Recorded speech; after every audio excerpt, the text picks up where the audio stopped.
It was huge fight feel for the main event. Trick versus Ilja Dragunov.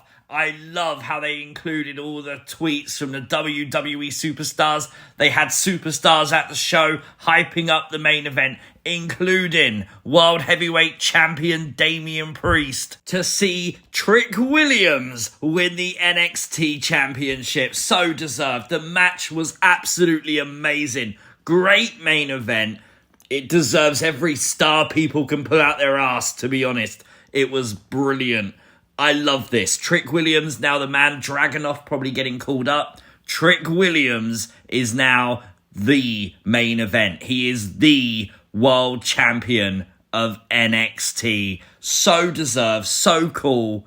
This is things you might have missed from NXT. Make sure you hit the like button. And if you are new to the channel, hit the subscribe button too. The triple threat for the NXT Women's Championship was what started the show. And genuinely great match for all three women. I personally wanted Tatum Paxley to win. I didn't make any secret about it. I think Tatum Paxley is going to be a breakout star in NXT. And after that really cool promo from Tatum last week, I love the psychology tonight where she was mimicking Roxanne quite a lot in the match. I thought that was a nice detail because obviously she loves the NXT Women's Championship and looks to the people who hold it as her heroes. And you gotta shout out that 450. Where did that come from? Oh my God, what a move by Tatum. But it would be her downfall as Roxanne Perez would roll her up and steal the win, reclaiming her NXT Championship. And it really doesn't matter who you wanted to win this match. I genuinely feel like the match over-delivered to the point where it's okay if you didn't want Roxanne to win.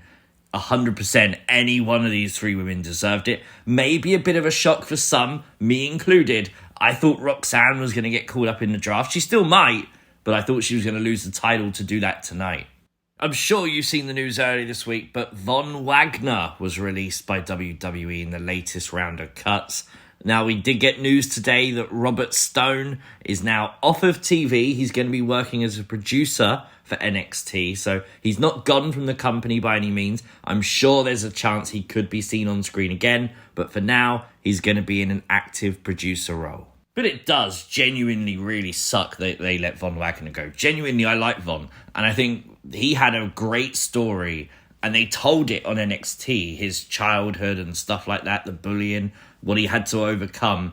And I think if you'd have told that story for Wagner to a larger main roster audience, I think he would have got so over as a babyface, it would have been unbelievable. We would see all three general managers, Nick Aldis, obviously on the screen, but nonetheless, they was talking about the upcoming WWE draft that kicks off on Friday Night SmackDown.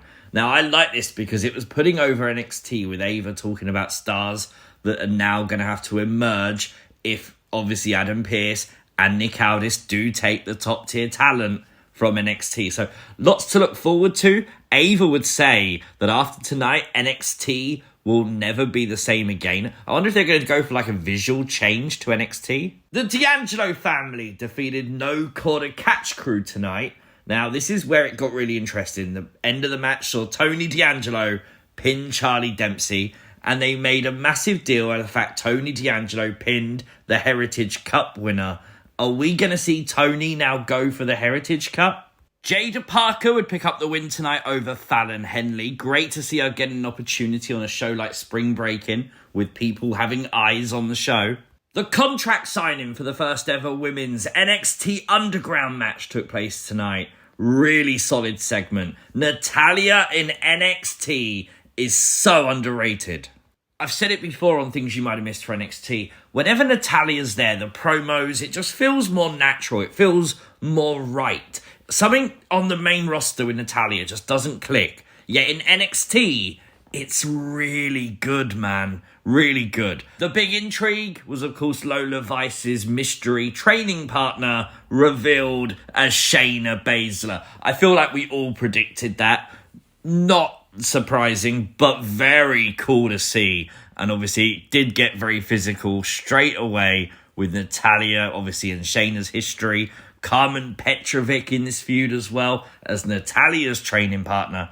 Honestly, NXT Underground match next week could be very fun. Where did fans get this though? It's like a dancing Lola Vice cutout. The hips move and everything.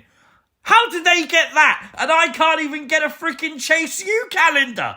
The world's gone mad. We got a sermon from the Final Testament tonight as Karrion Kross would declare they are going to take us back to the glory days as the Final Testament look to win all the championships in NXT. This could be really interesting. I said the other week, I really do feel like this is the time that Final Testament as a faction need. If we're going to position them in the tag scene and the world title scene potentially, maybe even the North American title scene, maybe even for Scarlett, the NXT women's title, could be very interesting. Sol Ruka would arrive with a surfboard because it was a beach brawl. When in wrestling have you ever seen someone surfing on their opponent while their opponent is in a blow-up paddling pool that's full of balls? Things you never thought you'd ever see, huh? Well, it happened tonight on NXT. So did this amazing table spot. Love that. That looked bad, but good. Sol Ruka would snatch the soul of Blair Davenport. And once again, I would like to offer, if she's still looking for souls, mine's available. We would see Shawn Spears trying to get a reaction out of Ridge Holland. Obviously, Ridge trying to control that anger recently. And Shawn Spears seems to be wanting to drag it out of him. Very cool. Interestingly, Baron Corbin got approached backstage by Lexis King, who assumed Baron Corbin is going up to the main roster in the WWE draft. Now, Corbin sort of said, I don't know where you've heard that. Lexis King was talking about potentially being tag partners with Baron. Obviously, that would lead to a match, and Lexis King would win. I did not see that coming, and it makes me really question, is this Baron Corbin putting Lexis King over because he's on his way up? Is Baron Corbin about to join Bron Breakker? I hope so. The Wolf Dogs worked. Make him a tag team on SmackDown. That would be cool. Very easy. 8.5 out of 10 for tonight's show. Thoroughly enjoyed it. The two world title matches were really, really good. Let me know your thoughts in the comments down below. If you are new to the channel, hit the subscribe button. Hit the like button as well. Share the video, and I'll catch you next time. Peace!